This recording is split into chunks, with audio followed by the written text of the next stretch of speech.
So I was in Atlanta, right?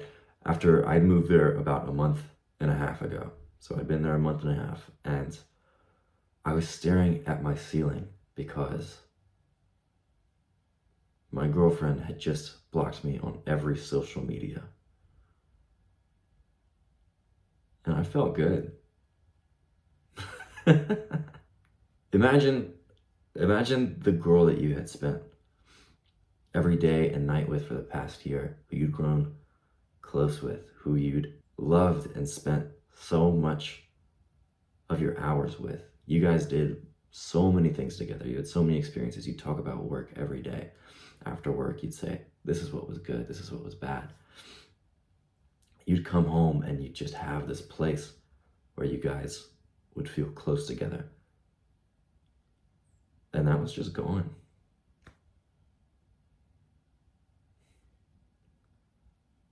But imagine having such strong social links in a new place that you just moved a month and a half ago, that you were still feeling good. These brothers that you have around you made you feel so connected, so at home and at peace with yourself and with life. And one of the worst circumstances that has happened to you in a long time, you were feeling good. You still felt pretty damn great. That is freaking powerful, bro. And I want this for you. Moving to a new place, I want you to replace the anxiety and the fear that you were feeling with a sense of excitement, with a sense of possibility. Because you are now going to be surrounded by the strongest group of brothers that you have had in your life. You're not going to get this just by pursuing your passion, pursuing your hobbies in the place that you live. You and me aren't normal people, right? You and me want the most out of life, and we want to give the most in life. And this includes social relationships too. So I'm going to teach you how to build the strongest friend group that you've ever had in this new place that you are going, right? Specifically for people who are moving to a new place, who don't know anybody there. This is about to be exciting as hell, bro. So the first thing is you have to have the inner confidence that you are going to be okay, right? Moving to a place that you've never been before, or that you don't know anybody in, right?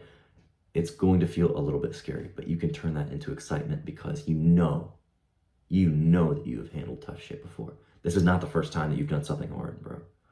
Think back to the hard shit that you've overcome in your life. Literally every single thing that's been thrown at you in life so far, you have overcome it. You've kicked its ass and you're here now. You're going to do it again. There's no reason that you would not. Another reason that I want you to have this inner confidence is because other people are doing the exact same thing as you. You have a reason to go where you're going. You have a reason to move where you're moving. And so do other people like you, right? So if you're moving to a city, that's great. So are other people for the exact same reason. I moved to Atlanta to go to a sales job. Who also was moving to Atlanta? Young people getting their first jobs out of college. Specifically young people in sales. And that's who I met, and I made some of the closest friendships ever there in a month and a half. The next part is you have to be a sick guy, and I'm about to give you the Grenoble Method to being a sick guy, all right? The first part is you have to be honest as hell. You have to be authentic as hell overall. Specifically, you have to be honest. I don't want you to play the game that everybody plays of like, ooh, I'm gonna meet you and I'm gonna pretend that I don't like you that much because we have to play this game because I don't wanna come off too strong. Don't, bro. Literally be straight up with exactly what you want, because you and me are confident people now, right? We haven't always been, but we are now. And confident people don't have time to not say what's on their mind, right? They have too much stuff going on. They have too many people in their lives. They have too many opportunities for them to not say exactly what's on their mind. So if you want to be friends with a person, literally go up to them and say, I think you seem cool. I'm looking to build deep friendships here with brothers and people who are going to freaking smash life with me. I want someone who's going to work really hard. I want someone who's going to go out, have fun, stupid adventures, go talk to girls. I want these kind of people around me to live this exciting life. Do you want to join? Imagine hearing that from someone that you see as pretty freaking cool. And not everyone's going to want to join, but it makes people respect you. At least, at the very least, people are going to respect you because he's like, this guy is honest. This guy knows what's up. right? This guy's not like other people. And a lot of people are going to want to join you just because of that. So it's going to bring the right people in. And it's going to push away the people who already don't vibe with you, right? Because now you're being straight up. You're letting people know exactly who you are, exactly what you want. Now people can take it or leave it. And the people who are going to take it are going to really take it, right? They're going to be like, this is my freaking boy right here. And then the people who aren't are going to be like, okay, straight up, this guy's not my vibe. And so they're going to peace out themselves and you won't have to worry about them. Literally, the haters take care of themselves, which is sick because now you don't have to worry about them. Second part of being a Grenoble trademark sick fella is being both excited and interested, because people are selfish, and like you hear this all the time, but what does it actually mean? Like whenever people are going around through their day-to-day lives, they're not thinking, I wonder what this person could need. I wonder what this person could need. They're thinking, what time is lunch? I wonder if this person liked me. Was I weird in that last social interaction that I had? Was I being goofy? Did I fuck something up? So whenever you're the guy who's thinking about other people, whenever you are interested in what other people have to say, whenever you are excited about meeting people, excited about life in general, that rubs off on people for one, so then they're going to be excited about meeting you. But also, this means that you are now excited and interested enough to really get to know people, to ask people about them, and they love this shit, dude. They eat it up because people want to be understood, they want to be heard, and they're waiting for the sick guy like you to come around and be like, okay, tell me about that thing you're really interested in. Okay, cool. I want to learn about this thing that you know a lot about. Let me know. And you have to genuinely have a mindset of each person has something that I don't know about. They have some gold nugget that I have to discover. I have to find this value in this person, and it's my job to get it. So now people are going to be naturally attracted to you because you are being authentic, but you are also being hella excited and interested in them. Next, you got to do fun shit, bro. Part 3, being a sick guy, do fun shit. So have a sick life that you can invite others into. Be doing sick things. And, oh, thanks, Luke, I'll just do that. All right, I'm getting there. How you actually do that is by making sure that you do something sick, something exciting, scary, challenging, something out of your comfort zone weekly. Do something every week, right? Have one big plan. Have one plan to do something big every week, because when you do this, you start living an exciting life. You start pushing yourself out of your comfort zone, for one, so you're growing as a person, but also people are like, man, that dude's going to climb a mountain on Thursday. Yeah, I want to go climb a mountain. Or they're going to be with whatever you want to do, right? It doesn't have to be climbing a mountain. Maybe something that's exciting and fun and scary to you is going to a bar. Maybe it's throwing a sick rager, the biggest rager that you've ever had before. Whatever it is for you, invite other people into it. Make it a social thing. And people are going to see, oh my God, this guy's living a sick life. I want to be like him. I want to start living my life as sick as this guy. So I'm going to join in whatever he's doing. Next, whenever you step outside, whenever you are going out of your new apartment into the world, you have to just turn social mode on, right? As soon as you step out. Because what this does is you start talking to strangers. You start getting socially lubed up, right? Pardon the awful metaphor, but you get socially lubed up. So you start talking to people as soon as you walk out. You see someone locking their door to the next apartment. Hey neighbor, what's up? You literally just say hi. Because talking to strangers is going to make you better at speaking. It's going to make you more confident.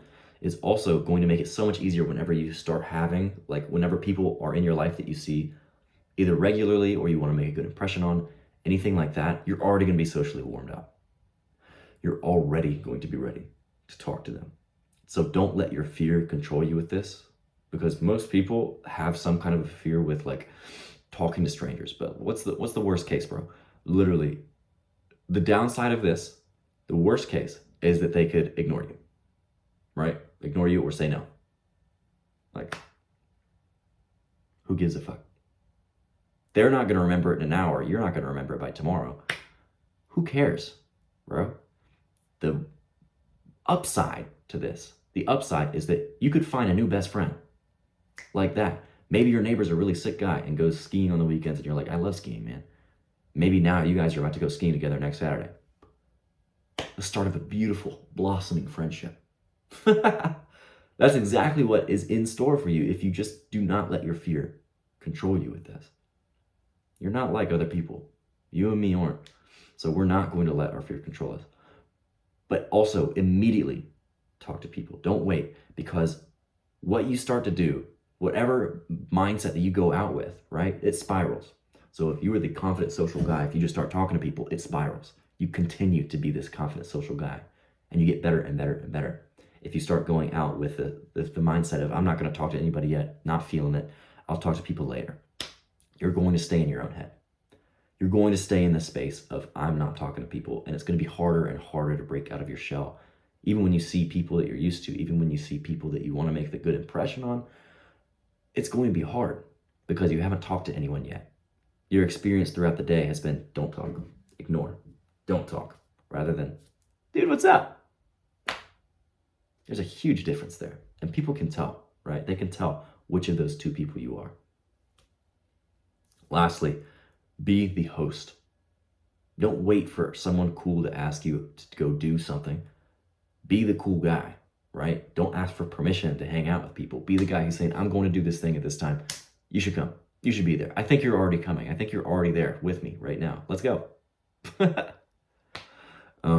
So be the one doing the cool shit that you can invite others to, because who doesn't want to have a guy in their lives who's just constantly on his shit, doing cool stuff, and is inviting them out too? Like, don't you want someone sick in your life who is just like, hey dude, doing this thing right now, you should come?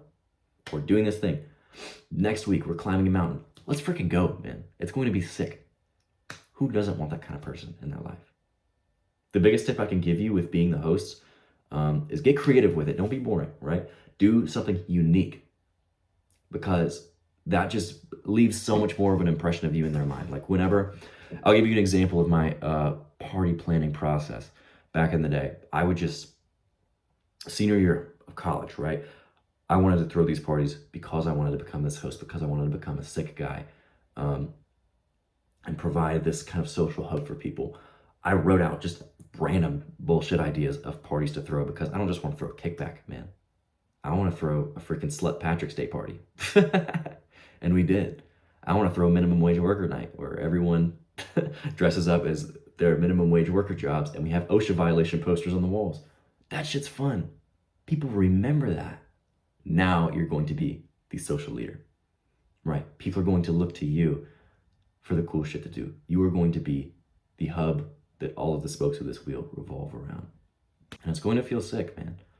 Because honestly, like you can go through life being the guy who just kind of takes what's given to him, or you can live the life of going out and getting it, and being the guy who is the one providing all these opportunities for people. And people are going to give you a lot of respect. You're going to feel valued. You're going to feel like people love spending time with you, because they probably do. So I don't want you to go on for years without having this brotherhood, right? I've felt the pain of being alone, of not having some social support system around you, of feeling like so deep inside your mind that your thoughts were the scariest thing. I do not want you to stay there. And you don't have to. This isn't stuff that we're taught in school, but it is stuff that you can learn, bro. My name is Luke Grenoble. If you like hearing underground advice from a small YouTuber, hit subscribe. If you want to hop on a one-to-one call with me, there's a link in the description. Act now and become unstoppable.